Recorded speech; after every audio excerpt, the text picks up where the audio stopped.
Hi everyone, Pierre Poltergeon here from Multifamily Investing Canada, in isolation like all of you. So I hope you're doing as well as we are as a family.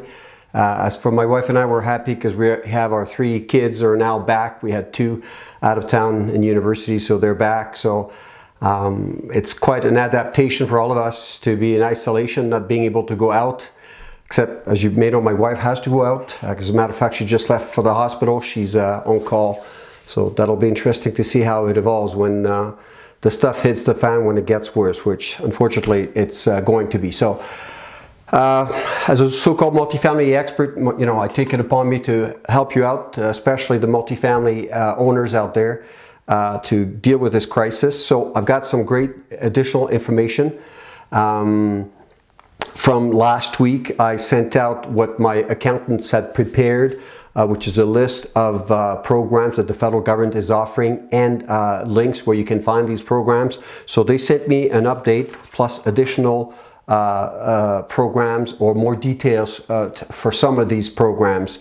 But you know, it's interesting. I don't know, I guess a month and a half, 2 months ago, I did a short vlog post on the importance of being in the know when you invest in multifamily properties, and was telling you how I follow up the industry across Canada. And as you know, I travel and speak around the country. Not for a while though, all my speaking engagements have been canceled obviously. But more than ever now, to be in the know is super important. So that's my contribution to you, to assist you in being in the know. So let me start about, and all these links that I'm going to refer now are going to be attached below. First link here that I'm giving you, so my accountants have updated what I had given you earlier, and there's more details and additional documents because I think the federal government gave more details about the Canada Emergency Wage Subsidy and also the Canada Emergency Response Benefit, CERB. So you'll have those links here, and in addition to that, because once we get this from my accountant, my wife and I had a conference call with our accountant, and a lot of legal issues came up from us and other clients of theirs as well. So what they produced is another document. Again, you'll have that in this, just the link below, but is overview of employment law in British Columbia, as well as for Alberta. So, you know, if you've got multiple employees and all that, what are some of the things from a legal point of view that you need to keep in mind, okay? Something else that they've also given is supporting commercial landlords and tenants during these uncertain times. So very useful information, again, from this law firm, which is Caravel Law. So really grateful to have, again, these accountants on my side.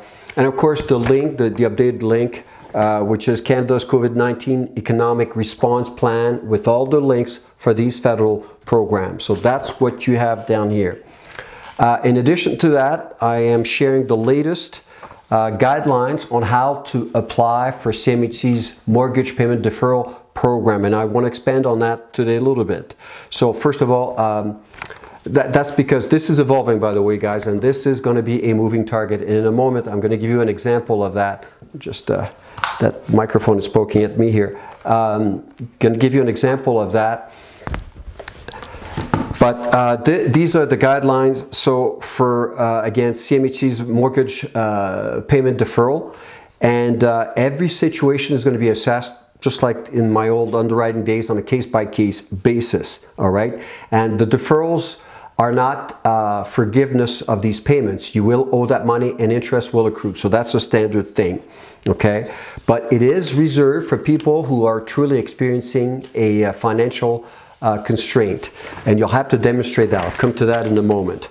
The kind of stuff that you're going to need is obviously a rent roll, and it's beyond just a regular rent roll. You're going to have to, and by the way, folks, for those watching live, thank you for being on board. I apologize if I'm not giving you advance notice for these Facebook Lives, but I will in the future. But I'm also recording this as a vlog post as well. So I got another camera there that's shooting a video. So I'll put that on my, my blog post as well.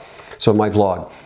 But you'll need rent rolls, current rent rolls, and going back even in March, you'll need current bank statements for the borrower and the property entity. So today I was chatting with my property manager, and they'll need to do their part in documenting all of these things. Regularly, like a regular rent roll usually doesn't have arrears on them, so they'll have to produce some kind of official document, ideally from your property manager, that shows which tenants have defaulted and what are the reasons. Obviously, the reasons for seeking deferral, mortgage deferral payments has to be related to the COVID-19 crisis. This is interesting, and this is where it's going to get even more interesting in the future. Are there a downside to using such a program? So this is in the First National document to which I've attached the link. So payments are deferred and added to the outstanding mortgage balance where they will accrue interest, as I just said, all right? So in other words, whatever payments you're not making, this is from First National, and you'll see there's a contradiction with the other lender, People's Trust. But whatever amount you're not paying in terms of mortgage, those payments that are deferred, those amounts for these payments are going to be added on to the outstanding loan balance. In other words, it's going to be capitalized, all right? So that's for First National. However, the other link that I'm giving you are the guidelines for People's Trust, which is another lender that many of us use. It's quite different. It reads, what information is required to request a deferral? They need to stipulate the length, and these are instructions given to lenders, okay? So the lenders are managing this. It's not CMHC, although the lenders are supposed to follow CMHC's guidelines, but as you'll see, there's going to be a lot of room for interpretation, and being in the know is going to help you deal with this, you know, when you talk to your lender. But it says they need to stipulate the length of time for which they would like the payments deferred and their plan on how they intend to make up the deferred payments at the end of the deferral period, which is 6 months at this point. I have a very, very strong feeling, and I'll tell you why in a moment. Well, I'll tell you now. I had a chat. This is Sunday, as I'm shooting this, Sunday, April 5th. I had a chat with one of my lenders today. I think as this crisis evolves, and once we get over the pandemic, my biggest concern is not so much the pandemic, is more the aftermath, the economic and financial impacts of our financial system and all that. But in any case, so here from you know, people's guidelines, the deferred payments are not going to be capitalized, i.e. added on to your mortgage balance, outstanding mortgage balance. So one does it one way, interpret CMHC's deferral program one way, the other lender the other way. So I can't say any more than that. It'll be based on a discussion, but in a moment I'm going to give you some tips on how to handle that. It's the same way that when, you know, I teach this material and you're seeking financing, you got to be proactive, you got to be detailed. So that's for that. Another thing here to keep in mind. So first of all, don't try to do fraud, obviously. Don't try to ask for this if you don't need it, because I think it's going to come back and bite you in the butt. But second thing, I would at least, so I'm not giving you advice, but I will state what I'm doing throughout this crisis. I think as much as you can, you should try to delay asking CMHC's deferral program. I forget what the deadline is. If I'm not mistaken, it's the end of June. So I would wait. I would try to make payments, mortgage payments for, you know, April and May as much as possible, because you may need this longer. This is not going to go away. I think by now everybody knows, you know, I'm not being alarmist or anything. This is serious. This is history in the making right before our eyes. So that's certainly what I intend to do. Make my payments for April and May. I still don't know how many tenants have not paid their rent yet. Estimate, again, when I spoke to my property manager today, is about 10% of them. So it's not so bad. It's still tolerable. May be a different story, obviously, because you know, some of these tenants don't have a high income. Will they be able to make their May rent payment? I don't know about that. But the key thing is your property manager. If, like me, you have a professional property manager in place, needs to document everything. So again, I'm just giving you a high-level summary of these guidelines, but like I've asked my property manager to document which tenants with the name. So you need the rent roll. The rent roll always has a lot of details, right? The name, the unit number, which unit it is, and the tenant's name.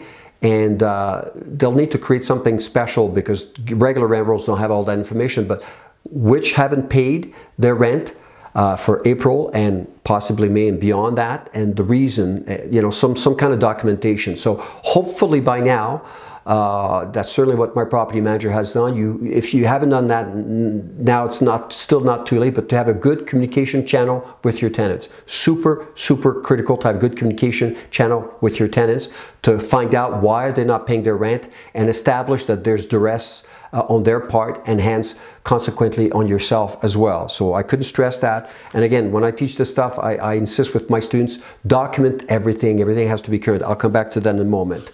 But don't bother the lenders needlessly. Today, I pointed out to People's Trust that there was a bit of a contradicting approach to CMHC's guidelines, why First National will accept for the deferred payments to be capitalized onto the outstanding mortgage balance, whereas People's aren't. That's why I got a call from the lender. I have, as you can imagine, a good relationship with these lenders because I've known them for a long time and so on, and my reputation is very good. So, but the point is, it's not something I bothered the lender. I just sent an email, hey, can you explain why you guys are doing it that way? You don't allow the deferred payments to be capitalized. I would say that, again, the lenders will interpret the rules the way they want, but you need to have a good conversation with your lenders on an ongoing basis. But my point here is, don't bother them unless it's absolutely necessary. They're overwhelmed.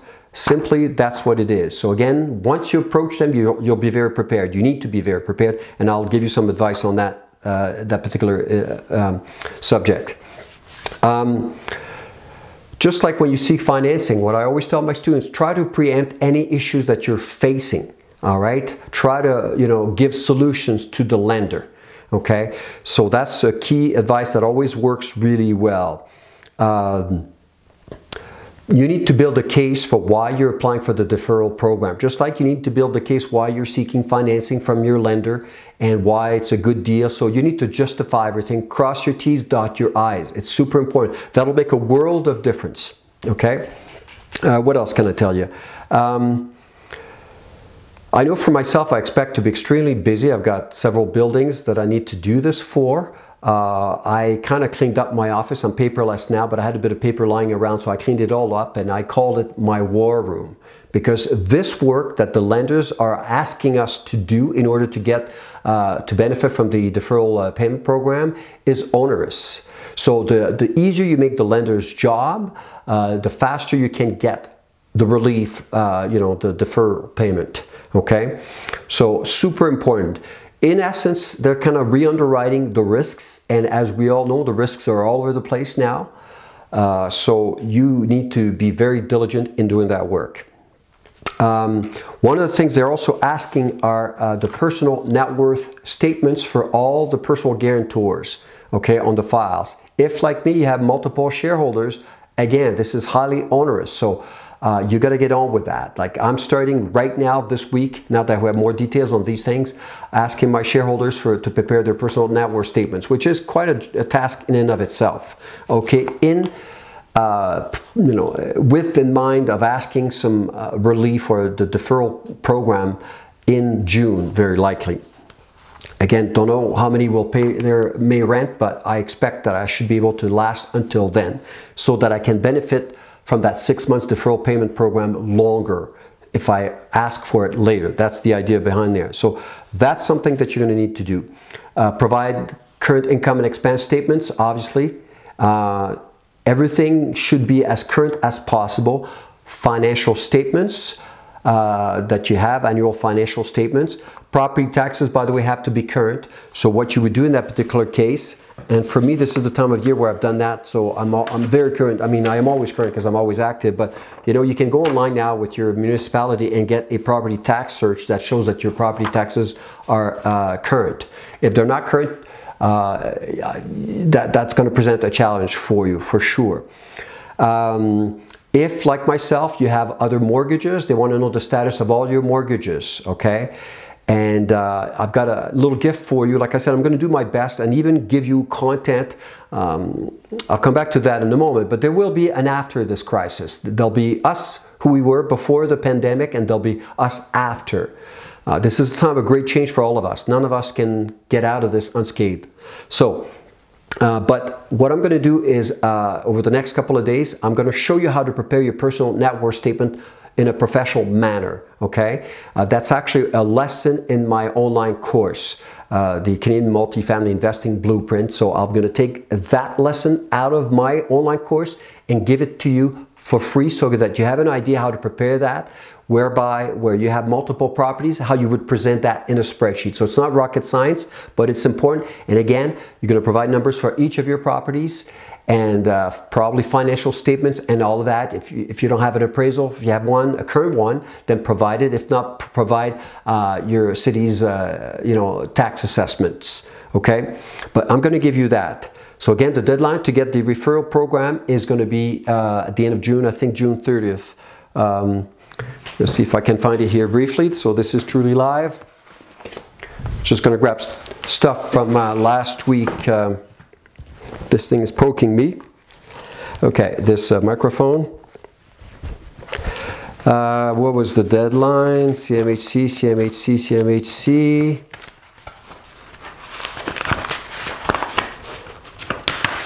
Okay, I don't find it, guys, but I know it's the end of June, so I don't have the exact date, but it's probably June 30th. So anyways, I provided that, and you know what? I'll attach that link again for you now.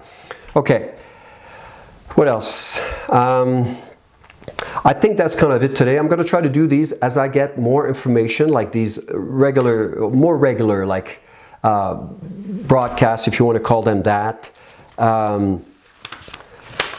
What else? What else is attached to this? Sorry, yeah, more stuff. So I've attached also the CMHC's updated guidelines, if you will. So that's from March 30th.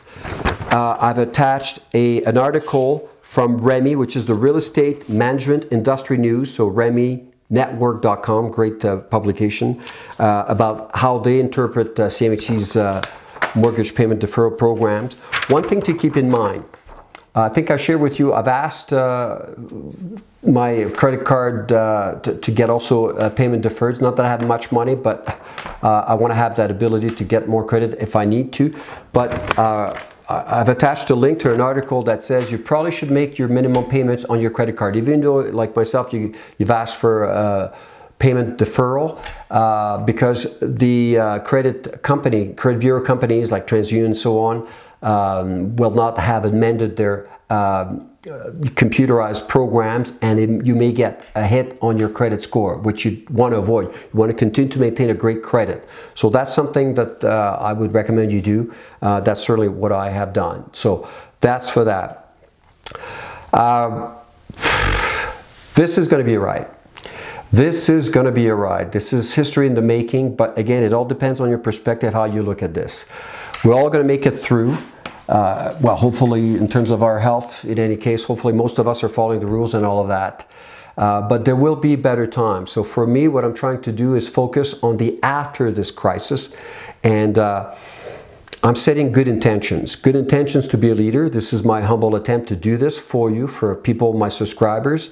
I'm setting an intention to be resilient. Like I said, I set up truly what I consider my war room. So because I anticipate this to be quite a rocky ride and nobody knows how long it's going to last. But to be resilient, to be compassionate, to help others wherever we can. But also look for the positives in all that. Like I just said at the beginning of this broadcast, I got my 3 kids with me. We need to adjust. We need to figure out how we're going to live together in close proximity all the time, because none of us know, when we're going to be able to go out and meet again. But there is an advantage to be together, that time together. I'll shoot a separate post on the advantages of being in the multifamily world. It is a hard asset, and we're clearly headed for inflation times, perhaps even hyperinflation time. I'm brushing up on my macroeconomics from that perspective. Very interesting stuff, which I'll recommend to you. But hard assets, income producing assets that cash flow, that are not over leveraged, usually do well in these kind of environments. So I'll shoot a separate vlog post in that regard. But if you remember that initial document that I shared with you, the Scary Times Success Manual, right? This is an opportunity for all of us to reinvent ourselves, to be a better versions of ourselves. To me, like I said, oddly enough, I started 2020 saying to myself, this is a reset year. You know, there were things I wanted to correct. Well, I suggest you do the same. How can you be a better version of yourself as a result of this crisis? Look at the positive side of everything. How can you come out of this crisis as a winner? I'm an entrepreneur. This is what I do, and I'm here by choice. I live my life on my terms, right? My life, my terms, as my good friends would say in Toronto, Tom and Nick Carrazza. That means a great deal to me, and it comes with challenges, and now we're in a challenging moment. So I've got other things that I want to share with you over time. I'm going to try to keep these videos very short because I've got, like I said, I got my war room, I got my properties to deal with and all that. But I'll shoot a video how my family and I are coping with this, and whatever suggestions that I can think of to assist you in this time of crisis. Again, I wish you and your families well. Please don't go out. Try to isolate as much as possible. Anyway, I'll share what we're doing in this side in my family, because as I said, my wife is going to be part of the front, is already part of the front line as a nurse. So we got additional challenges here. But I'm very grateful that you're there. Wish you well, and I'll continue to give you all I can. But please look at all the information that I shared with you today. It's very valuable, and I think